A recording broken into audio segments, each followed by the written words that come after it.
Hi everyone, my name is Eustace Leon Greaves Jr. coming to you with another installment of plainthinking.insuremeeg.com.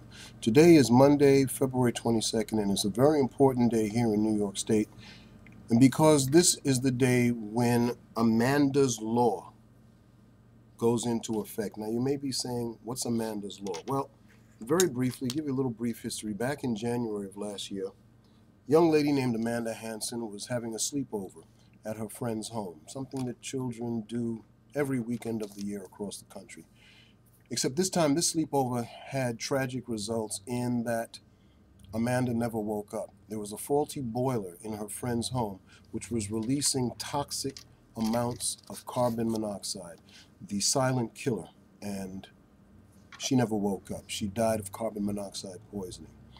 As a result of this, moving with extreme quickness, surprised many of us here in the state legislature moved to enforce and enact Amanda's Law, which basically says that each and every property, whether it's a one family, a two family, a three, whatever, must have a carbon monoxide detector in it so that you're protected against the dangers of this tasteless, colorless, and odorless gas. Again, the silent killer that kills about, I think something like 2,000 people every year across the United States.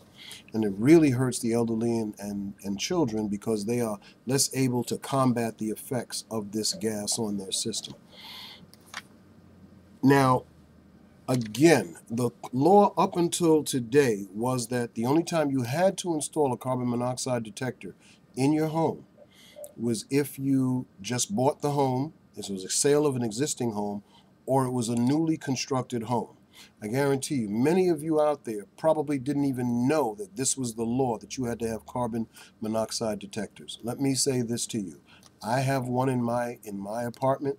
I made sure that my mom has one in her building where she lives, because she's right above the boiler room. And let me tell you something, it's a blessing in my mind, it's a comfort in my mind to know that that thing is there, it's working, and I couldn't call it a thing, it's a carbon monoxide detector, and it's there, and I have it on the floor.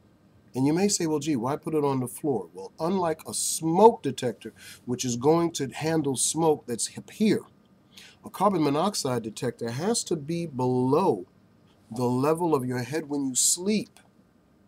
Otherwise, if you put it too high up on the wall, by the time the gas reaches that detector, you're dead. So do yourselves a favor. Put that carbon monoxide detector on the floor. Now look, it's now the law in New York State. If you own a 2 or 3 or 4 or 8 family building, whatever it is, do yourselves a favor. Here's a tax tip. Here's a way to enhance your tax position next year. Buy a unit for each apartment. You put in the batteries, and you change the batteries every 6 months to make sure the batteries are still good. Why?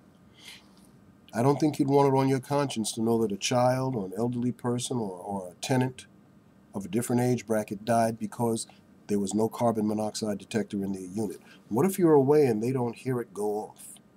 I just purchased a new one that I'll be giving away. I'm just trying to figure out in what type of fashion to make it sort of a prize for everybody. But it's a kiddie model. And this one is phenomenal. It's not only carbon monoxide, it's also a smoke detector. But the best thing is, when the carbon monoxide sensor is activated, it not only alarms, it screams at you, wake up, wake up, wake up.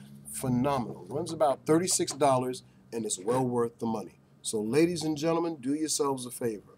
Get that carbon monoxide detector in place, and let's make sure that we don't have any more Amandas. Thanks a lot, and I'll talk with you again real soon.